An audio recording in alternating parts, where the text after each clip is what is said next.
Et bonjour à tous, bienvenue dans cette vidéo. Nous allons installer n8n en local en fait et faire des premiers pas. Je ne vais pas montrer forcément des workflows ou autre, juste pour l'installer et vous montrer l'interface. Et après peut-être qu'il y aura d'autres vidéos euh, où on va tenter d'automatiser des trucs.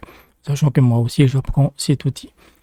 Donc n8n c'est gratuit, c'est open source, il suffit de l'installer en local, même si vous avez une offre cloud. Mais il faut comprendre qu'avant de se lancer dedans, la courbe d'apprentissage est assez ardue parce que c'est fait pour des développeurs par des développeurs. Donc, en termes dès que vous allez faire des fonctions un peu plus complexes, en fait, ça va demander un peu de codage, des petits bouts de code. Une IA pourrait le faire, hein, pourrait vous aider à générer le code, mais c'est un avertissement, c'est pas juste de connecter les nodes, etc. Et, mais il peut quasiment tout faire. Vraiment, il y a toute une partie liée à l'IA qui est assez impressionnante en fait. C'est la troisième fois que je fais cette vidéo parce qu'il y a souvent des erreurs. Donc on va accélérer. Et ce qui est bien avec n8n en fait, c'est que l'installation est assez, ça c'est le site officiel, vous avez une doc très très fournie. Vous avez aussi des templates pour vous apprendre comment créer vos premiers workflows. Et ce que moi je vous recommande en fait, c'est de regarder, parce que vous avez deux manières d'installer un 8N. Vous avez local, hein, en normal, c'est ce que moi j'ai fait, avec Node.js. Donc vous devez installer Node.js en fait, qui est aussi gratuit, hein, et vous installez par NPM, donc Node Package Manager. Ou vous pouvez aussi installer par Docker. Donc il vous donne c'est pour ça que cette page est complète parce qu'il vous donne toutes les commandes en fait. Et pour installer en local, si vous avez déjà Node.js, vous avez juste à taper cette commande-là. npm install n8n-g. Le G c'est pour global en fait. Une fois sous Linux, hein, je parle ici sous Linux. Je suis sous Linux. Et vous attendez que l'installation soit faite et ensuite vous tapez dans votre terminal n8n ou n8n star. C'est aussi con que ça. C'est genre, c'est 3-4 minutes, c'est réglé le truc. Ok. Même si en termes de configuration, il faudra un peu charbonner que j'expliquerai plus tard en fait, par rapport au nom de domaine et autres en fait, pour certains services parce qu'ils ne vont pas directement marcher avec localhost. Donc c'est juste ça. Ok. Donc moi en fait, je vais pas le lancer en n8n parce que j'ai un script qui fait que j'ai besoin de certaines configurations. Je viens, hop.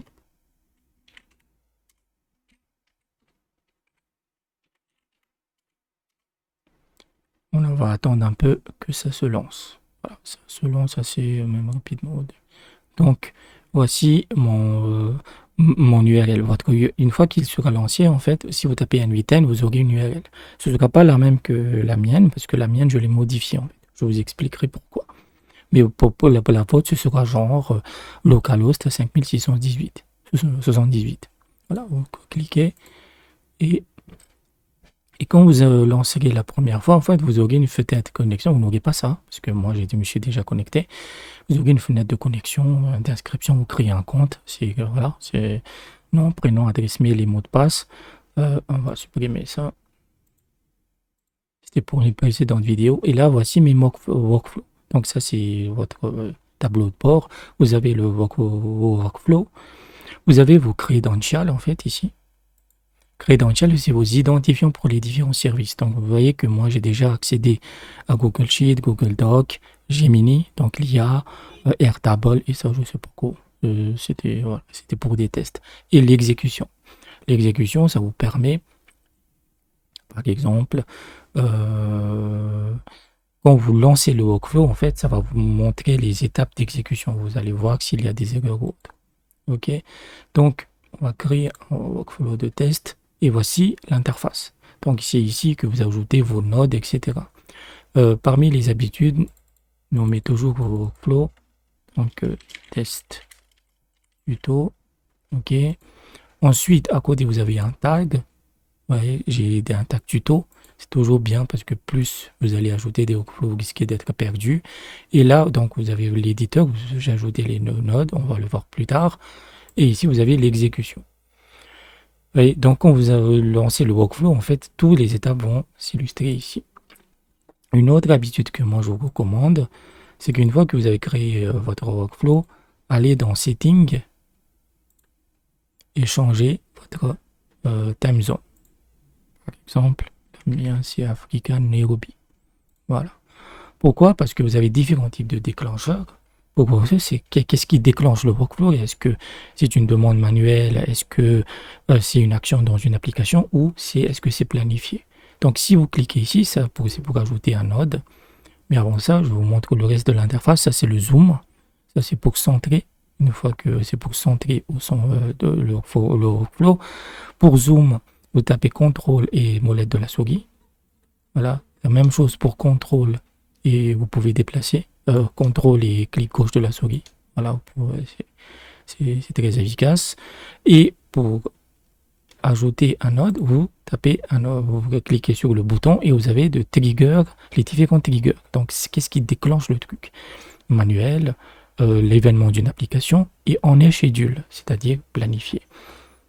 Donc, si vous cliquez ici, vous dites je veux que ça se déclenche tous les jours à 8 h du matin, vous avez intérêt à ce que votre plage horaire soit correspondre à votre système.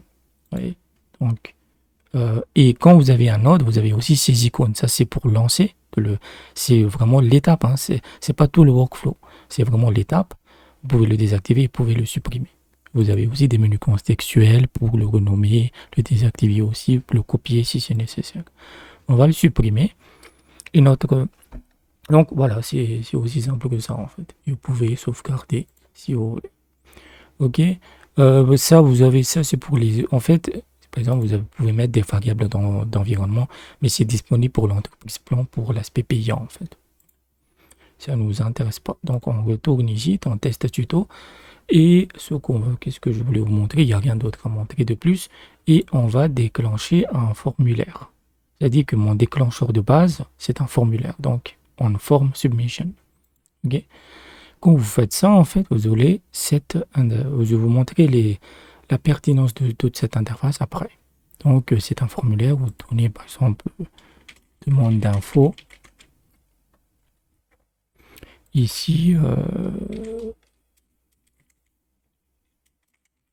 prénom. Juste une petite minute. Prénom, nom. Ça, c'est le type du champ. Donc, placeholder, on ne veut pas. On va ajouter nom. Toujours du texte. Ajouter un autre champ. Et cette fois, on va choisir mail. Email. Et dernier champ, demande. Ok, et ça, on va faire une zone de texte. Voilà, et vous avez aussi des options genre est-ce que le champ est obligatoire, etc. Voilà. Différentes options. Les nodes ont énormément d'options. Je vous recommande aussi étudier chaque réglage. Et ce qui est bien avec un 8N, c'est que chaque node vous donnera un lien vers sa doc. Et donc, ça vous permet de comprendre comment ça fonctionne en fait. Donc notre formulaire est terminé et si je teste, ça c'est pour tester le step, un formulaire va s'afficher et voilà, il attend toujours mon entrée. Ici je tape, voilà,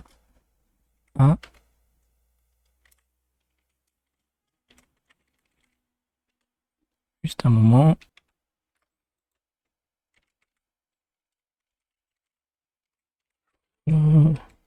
Juste comme ça et blablabla. Bla bla bla.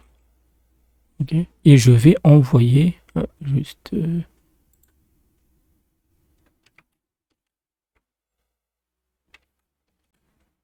Voilà, je vais juste envoyer le truc. Hop. Vous voyez, ça s'est mis à jour ici en fait. Quand j'ai envoyé les données, donc là mes données s'affichent ici. Ok. Donc c'est un déclencheur en fait. Imaginons que vous pouvez mettre ça sur un site, etc. Ça, c'est des étapes un peu plus complexes. Et donc, vous avez votre premier workflow de test. Maintenant, on va le bouger ici. Donc, ça, c'est votre déclencheur. Maintenant, quand on avait créé notre premier node, en fait, c'était des nodes de trigger qui apparaissaient. Et si vous cliquez de nouveau, le node va changer contextuellement par rapport au trigger. c'est qu'on n'a plus de trigger, mais qu'est-ce que vous voulez faire de ces données? Vous pouvez transformer des données, vous pouvez faire du flux, etc. Et une action dans une application, etc. etc. Donc, c'est pour ça aussi que c'est très...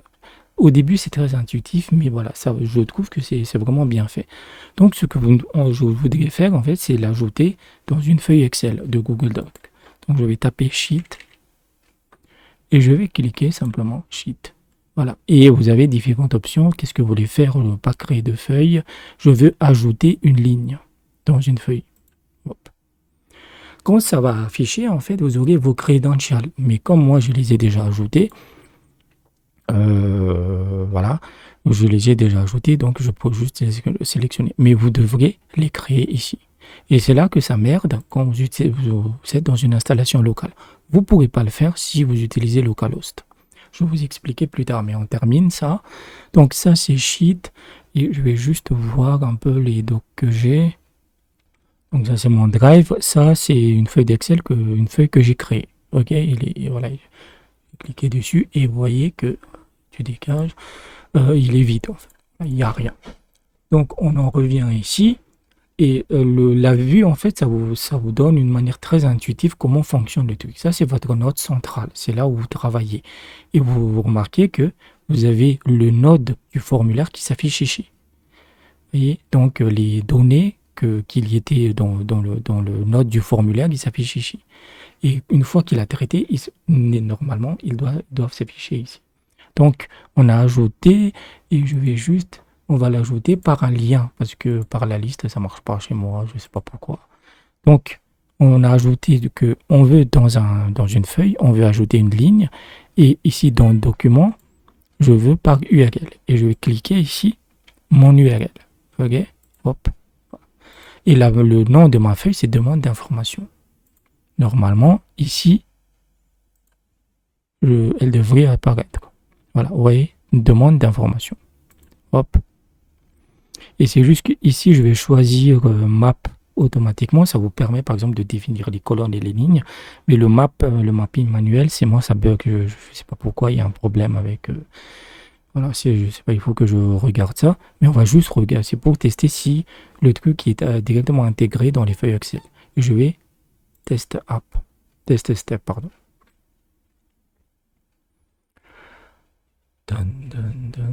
Est-ce que ça marche? Voilà, ça a été ajouté. Donc, il a pris les données ici et il les a affichées ici. Et si je regarde ma feuille, voilà, les données sont affichées. Voilà, très simple. Et vous pouvez vraiment aller à l'infini, en fait. Voilà. Donc, c'est un workflow très très basique et vous pouvez utiliser ce que vous voulez. Vous pouvez l'envoyer sur un compte mail, vous pouvez vraiment faire ce que vous voulez. En fait. Donc, bon, on va regarder. On va garder ça comme ça, en fait. Maintenant, donc, après, c'est à vous d'apprendre. Il y a énormément de vidéos dessus. Vous avez une doc très très complète. Le seul truc quand vous utilisez des IA pour vous aider, parce que la plupart des IA connaissent un 8N, un 8N se met à jour très très régulièrement.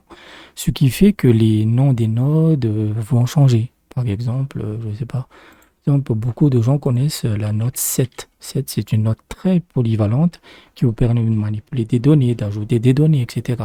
Aujourd'hui, elle s'appelle Edit Field. Voilà, l'IA va constamment vous dire d'utiliser 777. Voilà, donc, vous risquez d'être perdu. Parce que les IA, bah, c'est des informations peut-être genre de l'année dernière ou de 2 ans. Mais la même chose pour notre function. Function, c'est aussi un truc pour manipuler du code, en fait. Et maintenant, ça ne s'appelle plus function, ça s'appelle code.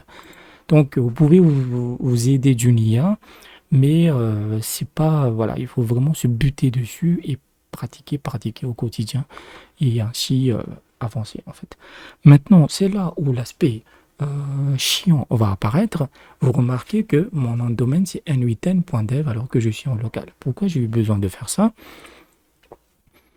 Je vais passer brièvement en webcam. Pourquoi j'ai eu besoin de faire ça? C'est que, en fait, pour utiliser les services Google, en fait, vous avez besoin d'un projet Google avec une application que vous enregistrez. Voilà. C'est gratuit, hein, vous n'avez rien à payer, mais vous devez aller dans Console Cloud, etc.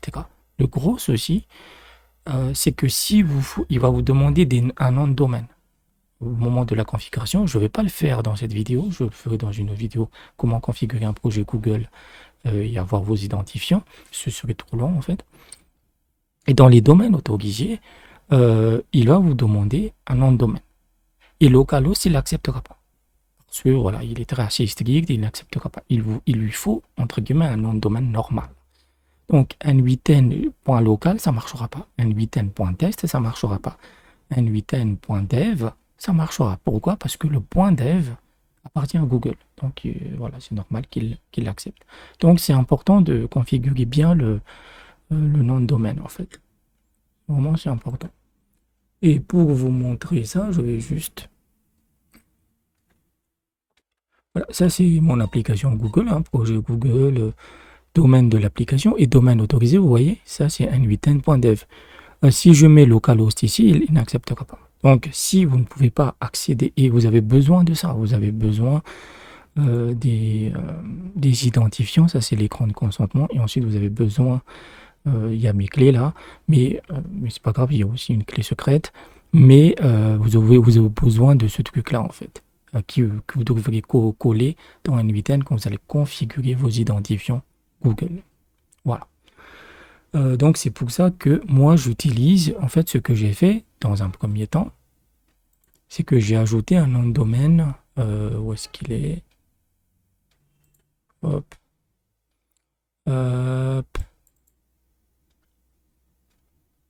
Host.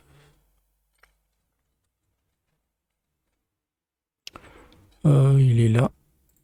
Voilà, c'est l'adresse IP locale et à côté j'ai juste mis n8n.dev. Ça configurait un nom de domaine. Mais quand vous allez faire ça en fait, et vous allez ensuite associer le localhost de n8n quand il se lance avec cet hôte-là. Et quand vous allez le lancer, entre guillemets, avec votre nom de domaine custom, en fait, il va refuser parce qu'il demandera que ce soit en HTTPS. En localhost, il s'en fout, mais comme c'est un nom de domaine, entre guillemets, normal, il vous demandera un HTTPS et c'est chiant à installer en local. Mais vous pouvez utiliser un service, un truc qui s'appelle MKCert. Grosso modo, MKSect, ça vous donne une espèce de certificat SSL pour les développeurs en local. C'est très facile à installer. Voilà. C'est très facile à installer. Et une fois que vous l'avez installé, je pense que c'est disponible pour tous les systèmes, vous tapez mksect-install pour installer les certificats et ensuite le nom de domaine mksect, genre n8n.dev. Il vous donnera 2 certificats. Je vais revenir ici. Où est-ce que, voilà, ça c'est mon répertoire n8n, moteur d'utilisation, et vous aurez ces 2 certificats que j'ai configurés avec mon script. C'est pour ça que j'ai besoin d'un script en fait. Voilà. Mais toutes ces étapes, en fait, je les ai décrites dans un article sur PageRun. Donc, comment configurer n8n, vous pouvez le voir. J'ai mis un petit prix, c'est 3 balles. Et il y a la partie Linux, mais également la partie Windows. Voilà. Et vous suivez simplement les étapes et vous pourrez configurer le truc. En fait. Et évidemment, si vous n'utilisez pas les services Google, vous n'en avez pas besoin, vous pouvez directement l'utiliser avec le localhost, mais c'est juste que c'est bien d'avoir, si vous n'avez pas des services Google, vous passez à côté de beaucoup de possibilités. Donc c'est juste ça qui m'a fait un peu chier, mais sinon en termes d'installation pure, en localhost, ça prend 5 minutes et vous pouvez commencer à jouer avec. Donc je vais sauvegarder ça et je pense que c'est tout pour ça.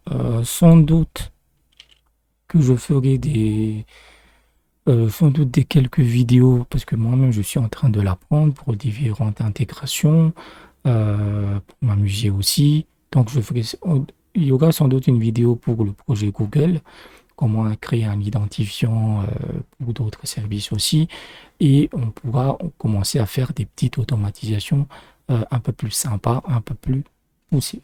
Donc,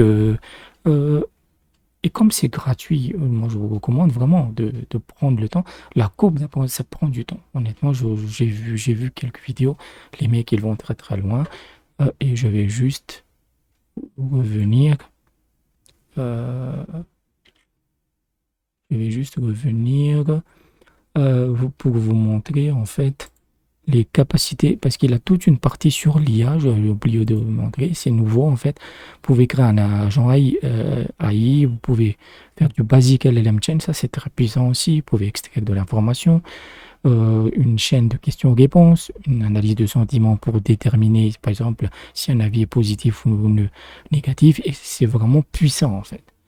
Voilà, donc c'est vraiment, vraiment puissant. Il y a toute une partie sur l'IA qui peut permettre de s'amuser à mort. Donc je pense que c'est tout pour cette vidéo. Je ne sais pas quand je ferai d'autres vidéos. Donc n'hésitez pas, si vous voulez vraiment configurer un nom de domaine en local, allez sur PageCon. Je mettrai à jour l'article parce qu'il y a la partie Linux, la partie Windows. Comme je n'utilise pas le Windows, j'ai juste fourni le guide pour Linux à une IA pour qu'il l'adapte pour Windows. Donc je ne sais pas si ça marche. C'est sans garantie, hein, voilà. Et je ferai aussi une deuxième partie pour Docker, pour ceux qui l'utiliseront avec Docker pour avoir cette configuration un peu custom. Donc, j'espère que je vous ai aidé. N'hésitez pas à aller dans la description et je vous dis à bientôt.